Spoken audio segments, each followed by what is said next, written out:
Root 147 ভাগ root 48 সমান সমান কত?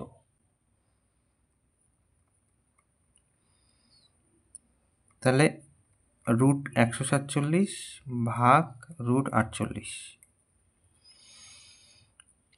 আমরা প্রথমে কি করব, এটা ওপরে লিখব আর এটা নিচে লিখব। 147কে ভেঙে দেখি,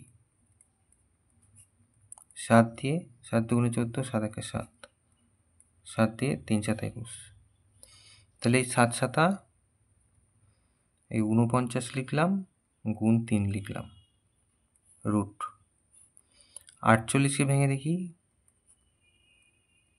3 দিয়ে, তাহলে 3 16 48, তাহলে এই 16টা আমরা এখানে লিখব, 16 গুণ 3।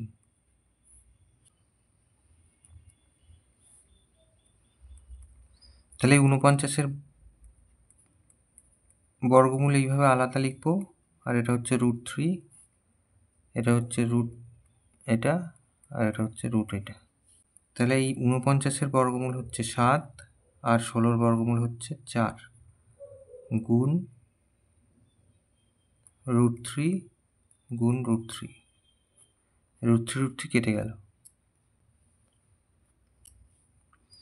তাহলে হয়ে গেল 7-এর 4, তার মানে 1 পূর্ণ 3-এর 4।